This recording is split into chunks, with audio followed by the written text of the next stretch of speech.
Hi, everyone. I'm DeDe Brown. And I'm John Gist. Welcome to episode 2 of Black on the Scene, a podcast about our love for all things Black entertainment. As two entertainment industry executives, we've come together to honor the many accomplishments within Black entertainment that celebrate us, the culture. We are so excited for you to take this journey with us and learn why Black on the Scene is our love letter to Black entertainment. On this week's show, we do the title reveal, which you already know from the previous episode, but dive into the origin and reveal some of the crazy names that didn't make it, but why Black on the Scene ultimately did. Hope you enjoy episode 2 of Black on the Scene. Hi there, podcast co-host. Right. Hi, my friends. How are you?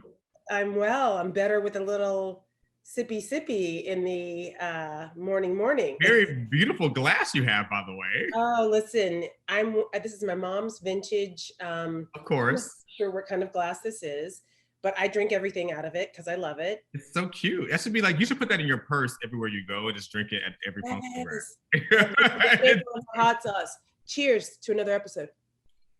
Cheers to another episode. Woo, woo. What are you drinking today? I'm drinking a lemonade and tequila concoction. All right, then. I went to Chick-fil-A to buy a gallon of lemonade that I do normally. And I was like, I'm going to put some lemonade and tequila together and a little bit of ginger ale. It's delicious. Oh, I know. Very refreshing. Mm-hmm. Almost nutritious, except for the tequila. I'm drinking a little Black-owned rosé brand. I think it's one of the ones you sent me for my birthday. Oh, nice. Okay. I have another rosé brand I need to let you know about. Alex Hill told me about, and I haven't opened it yet and tried it, but she said it's amazingly good. So I have to send you one. Whenever you come to Atlanta, we can drink some of these bottles of wine that I have. Amen. And when Alex, there's my bar behind me. right. And when Alex Hill recommends something, we must take that seriously. Just add hot sauce. Take that seriously. It is very important. So, John, how was the week? What's going on in your world? DeDe, it's been a very, very busy week. I would say not even a week. It's been a very busy last few weeks, honestly. It's just gearing up for the summer releases. I have 4 titles coming out between June and July. I mean, I am busy over at Universal Pictures, which is a good thing. Don't get me wrong, but it is like meeting at the meeting, strategy at the strategy. Jumping from one audience to the next audience with these different films. It's been so busy, so crazy. Are you saying your brain's on fire a little bit? Listen, I'm excited about theatrical returning and getting butts back into seats in theaters. So, luckily we have an amazing variety of content coming out this summer. So there's something for everyone. They are really working me, honey. They're getting their money's worth from the director of Multicultural. How was life over there with you? How's things going on your end? Well, we had some movie dates that shifted around. I'm taking on a new role, just trying to figure out the process in doing that and doing it with as much, grace and thoughtfulness as I can. Yeah. I'm getting to partner with some very talented ladies over there, and we're kind of getting to expand on something that's already there. I'm going to be doing multicultural publicity instead of national publicity, and I get to partner with 2 back to your old stomping grounds of multicultural. Yes, stomping grounds. That's saying. I missed I missed multicultural publicity for all the reasons you would know. Right. I think also organically, as a Black woman and a lover of Black entertainment and Black people and Black stories, that I was always looking for that slant, that way in. How do we talk about this particular content authentically? Right. We always say this, we're not a monolith and we do consume everything, but we like to see ourselves represented. So just having the opportunity to really, not just for Black audiences, but of course, multicultural audiences across the spectrum. And I'm stoked for it, super stoked for it. And we can now compare notes and exchange yes! and everything now. Like, what did you guys do in this movie? What did you guys do in this movie? Because you've been talking about the Today Show and Good Morning America and trailer launches for the last year. So of which I never quite got to do it because of the pandemic. There's a lot of conversation towards it, but you actually never got a chance to execute it. So this is exciting for you. So exciting. It is exciting for me because I am confident this is the year I'm going to somehow open a movie, but I'll be doing it from a multicultural standpoint and not just a national publicity slant. And by the way, you know, we cross over into those general market and national publicity beats as well for reasons we will have to dive into on a later podcast. But yeah, I'm feeling excited. I'm feeling blessed. I know you are too, because you love yourself some marketing, man. I do. I love myself some marketing and I love myself some film. So the fact that I get to bridge that gap together, it makes me so happy and so energetic. But we've been doing this for quite some time, right?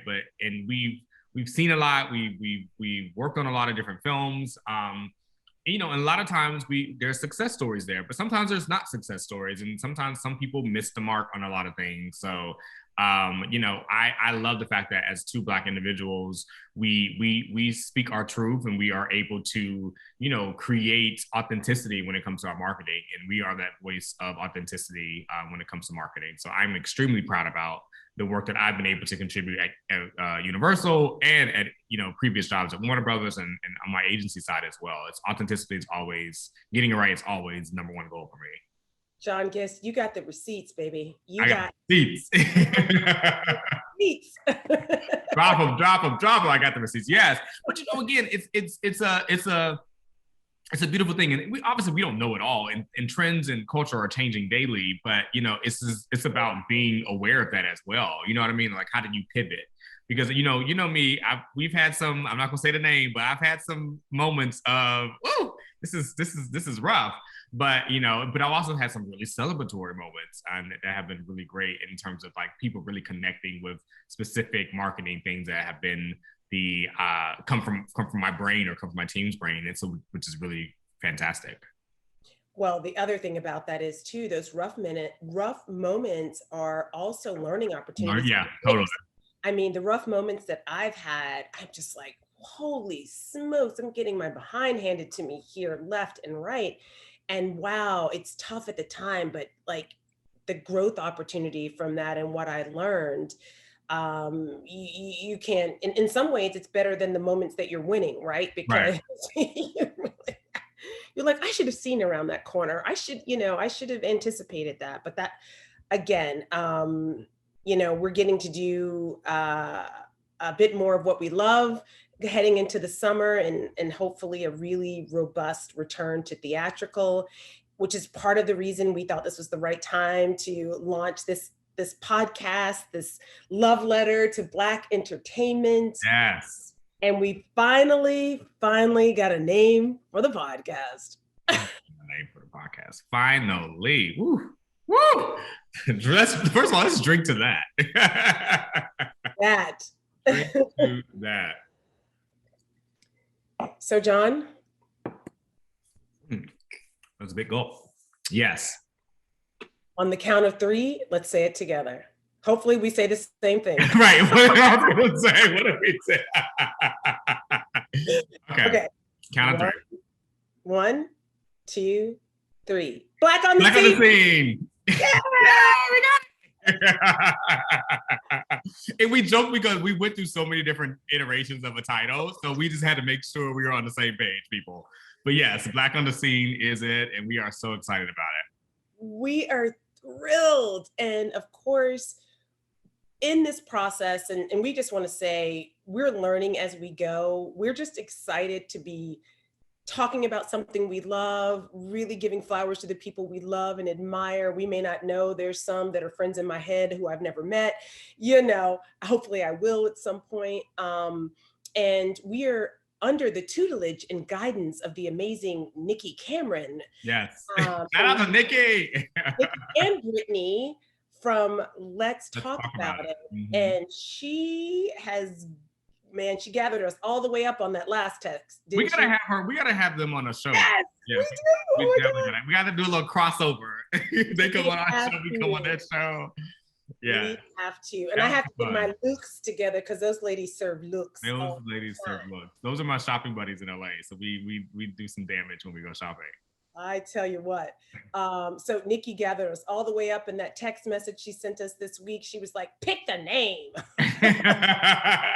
But also, it was like a dissertation of text message. It was like at least 1,000 words of like, this is a breakdown for this is a breakdown for that. Y'all didn't get it together. Like, it was very much, I love it. I love all of it. It was so great. So we just went back and forth.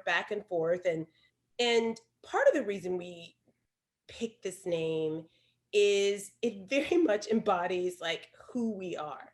Right. And we toyed between scene as in SEEN and then scene for the scene, you know, a TV scene or a movie scene. We also toyed with Black on the Screen. I mean, there were so many topics that names that we considered, and toying with this one, we just really, and I mocked up some janky logos on Canva, which I'm a frustrated graphic designer.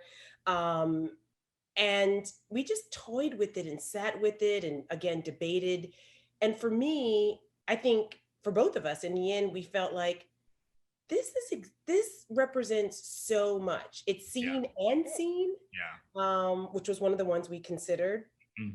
But what did it represent to you? Like because I think you were always pushing for this title, for this. I was like, and I don't want to take credit for it, but was it my title idea? Or was it? Again, we had 100 different ones. I don't know. I just thought it was, just as a marketer, I thought it was catchy. I thought it was, it's still kind of, it was intentional in terms of like what we're going to be talking about. It was a reflection of you and I, like of our personalities. Like P.S. like our podcast has been going on probably for the last 5 years, unofficially, because we've been we talk about this stuff all the time, very much so consistently on a daily basis, sometimes multiple times a day. So it just was something that I'm glad we finally said, let's do this. And then we have a title that we felt like really represented DeDe and Jon in the best way. And I don't know, I just feel like you can see that on a logo. This could be a TV show. This could be, you know, it could be a production company. It could be a whole lot of different things for us. And the sky's the limit, obviously. So I'm just excited for people to connect with it, connect with what we're saying, connect with our individual personalities, and sometimes our same personalities, because we sometimes are the same person, and just really excited to just kind of excited about the future, like what's to come. Like, it's just so much coming down the road, I feel like. So much coming down the road. And in particular, this was a really great week in, I think, trailer debuts and announcements. And I mean, I was like, again, it was like all the signs from above really pointed to this is the right right title for the podcast, and maybe YouTube show, because we are recording this on video. Yes. I mean, listen, sky is the limit. We're gonna be everywhere we can be.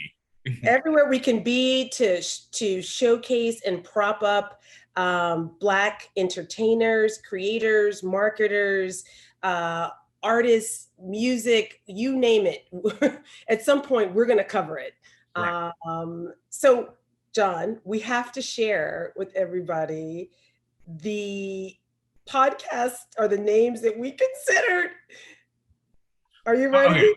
So wait, you should say the top 3 you hated the most. Oh my gosh. And I'll do my top 3 if they're not the same as yours. So, no offense, Jon. I love you. Guess who's coming to dinner? Hated it.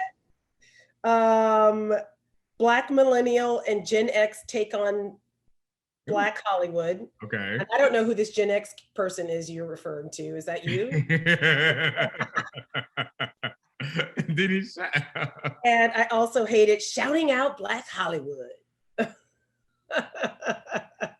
That is actually a really, really bad one. Yes, I think mine were Black film geeks. I don't consider myself a geek. Um, cinephilia. That was mine. Cinephilia is just rubbed me the wrong way. Holy And I know we were trying to figure out the whole idea of noir because that is, yes. catchy, but like noir magic, entertainment noir were just ones that's like they're not sticking with me. No, it did not. That cinephilia was. That's cinephilia.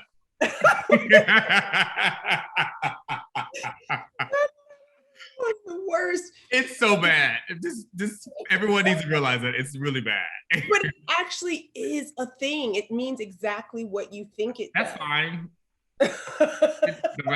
Nothing to do with this podcast we got going on. Nothing at all. Nothing at all. But you know what? I do think some of these could be, down the road. Like maybe it could be like a segment. Like, you know what I mean? It's not necessarily worthy of a title of a podcast, but maybe it's a specific segment that we start to introduce each week or whatever. Food for thought. Oh, I'm not mad at that because I could totally see one of the ones that I really liked was black light in entertainment. And that was because what a black light does, it really magnifies and illuminates. You hated that title. I can see that. Shade.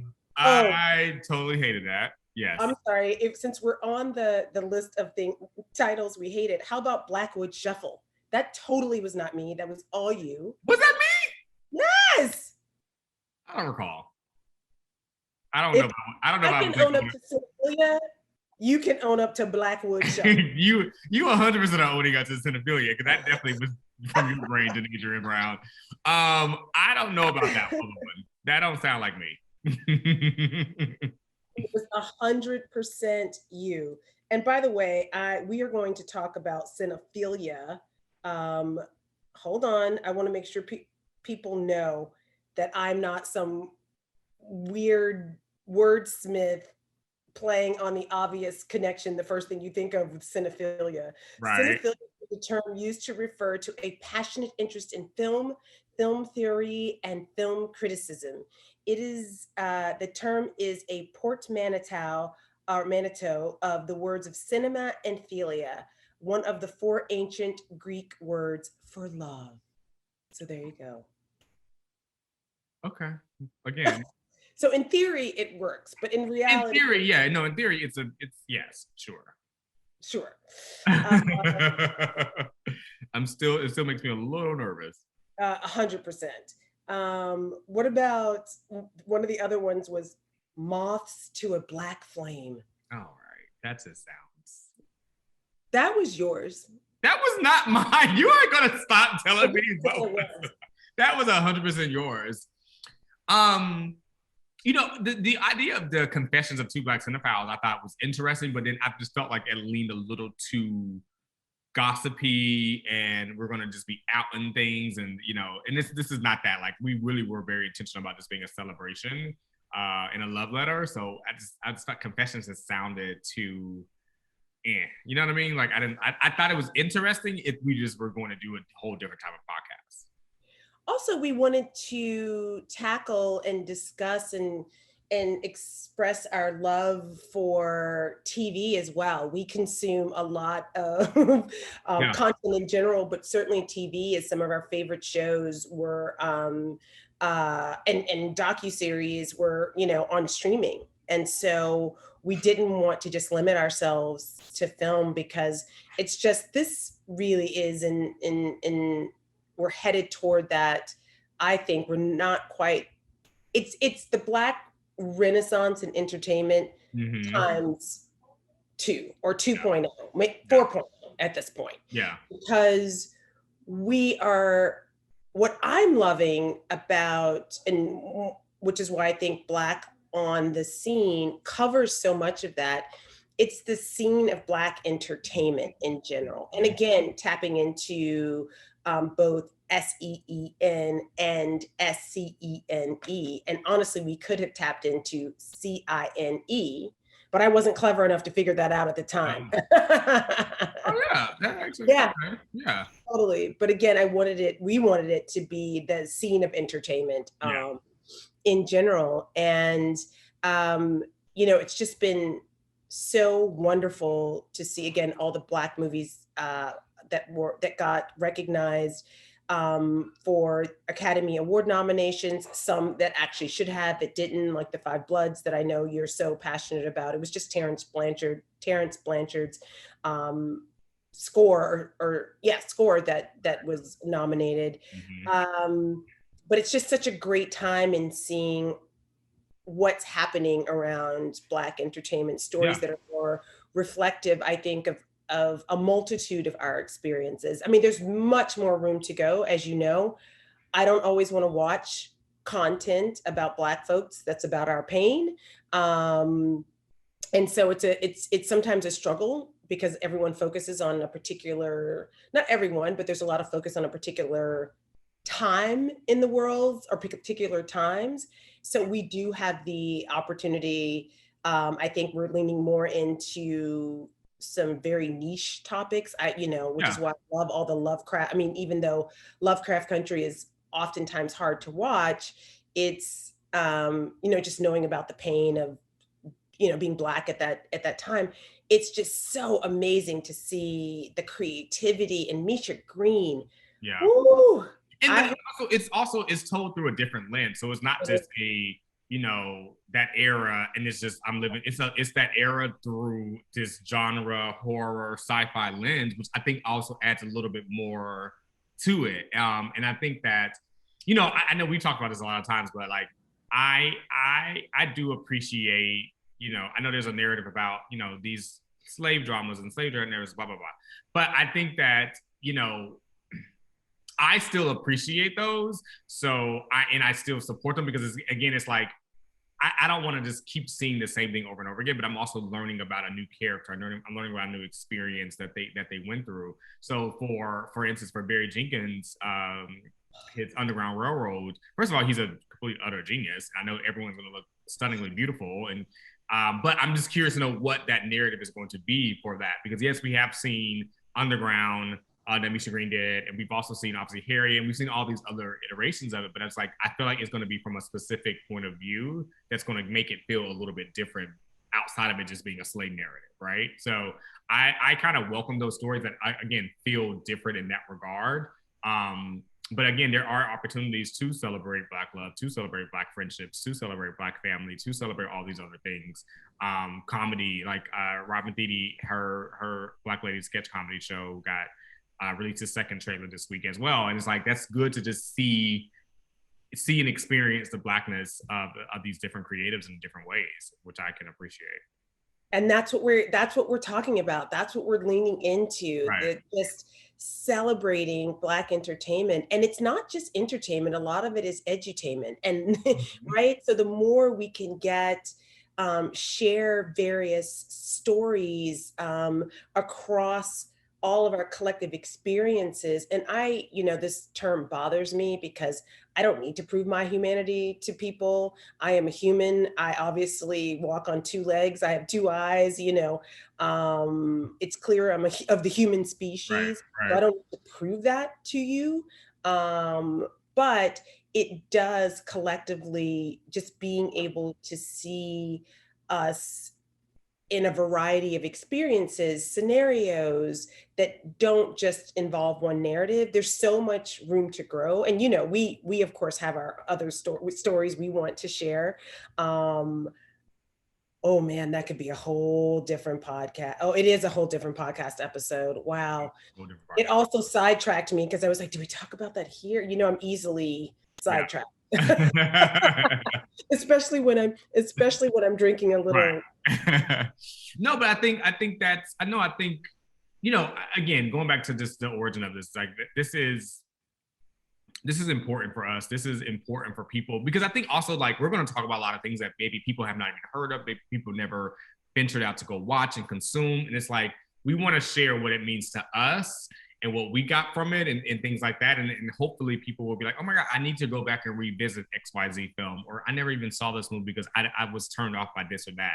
And it's like, well, I would love to just open up the door for opportunities to consume this content. Because I think that, again, it's just so good to see ourselves and see these different narratives and our different stories. I just think that's the part that like gets me excited, because again, we only had a very, very small, narrow piece of content when I was growing up. So it's like now it's such a wider net, even, and probably for you as well. Like it's now such a wider net, and like you said, this Renaissance period of just all these different stories and different takes and things like that. Like with Issa and Insecure, like it's just so much, and it's so beautiful, and I love it. And I'm like, I look forward to like that dialogue, like Insecure, Lovecraft Country, P Valley was so good to me. I just, there's just so much stories, and those are all very, very different, but also being showrun and created by Black women. Like it's just all of these different narratives and stories that I think is so amazing and so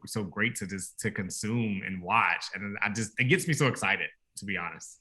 So excited. And as we continue to explore all of this content, we're just, again, we're building the plane while flying it with Black on the Scene, right? Podcast, TBD, YouTube channel, YouTube, TBD. Social media, Facebook watch series, all of the above. Well, honestly, it was really for us, because we do have full-time jobs and full-time lives, as everyone does. We all have a lot going on that we're trying to manage and accomplish and do. And we just wanted to get started. And that's the thing, again, shouting out Nikki Cameron and Brittinee. Is Brittinee's last name Royes? Royes. Yeah. These two beautiful queens who were just like, just get started. And it's going to be great. And just do it. Yeah, we're both can be a bit of perfectionists about things. We don't have this, we don't have that. And finally, we just had to get out of our own way and just be like, hey, we're going to record this first episode and see what happens. And then continue to do that. And I have to say, the process of discovery and also just being able to, again, this doesn't feel like a podcast per se, because these are our typical conversations. Right. with equally as much giggling, laughing, and maybe fighting. And drinking that normally happens, yes. It's not a John and DeDe Kiki if there's not really a cocktail involved. But and so that's just been wonderful. So I hope that as we continue to share and we continue to grow, that whoever's listening is growing and enjoying what we're putting out there, and will also weigh in on things that they might like to hear and share, and topics. And I can't wait till we've been debating a little bit about first guest and who we might ask to come on. And we have some big goals, let me tell you.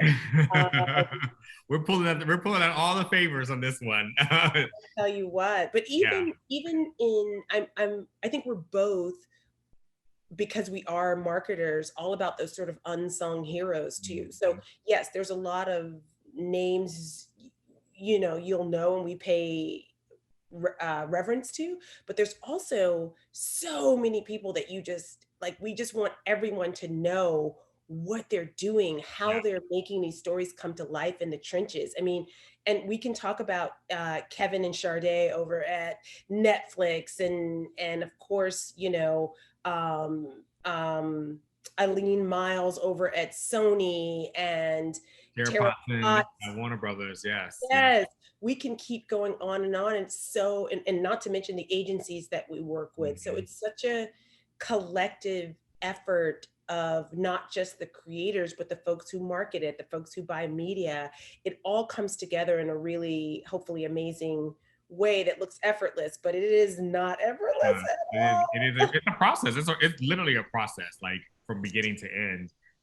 Just how all this comes together. And like you said, it's so many people that bring their piece of it together to make this gigantic puzzle. So that's just the marketing aspect of it. Didn't talk about the actual creating of the project, the TV or the film. Like that's so much you know, that goes into that as well. It's so crazy. Like, I know when I first came into the industry, I was like, there's a lot of moving pieces to all of this. A lot of spinning plates. It really Yeah. is. And I think that's the like kind of perfect analogy for what it's like to put together content in general. Yeah. So with that, we are so happy that we picked a name. We are. And we think it perfectly embodies who we are, what we're trying to do. And that is just show our love for Black entertainment and all that it does to lift us up, inspire us, nurture us, show the world who we are. So cheers to us and being Black on the scene. We have to get our unison together on that, but yes, Black on the Black on the scene. No. Cheers to us and being Black on the scene. You did a hesitation before you went into the black. You did a Black on the scene. I know, I did. Being dramatic.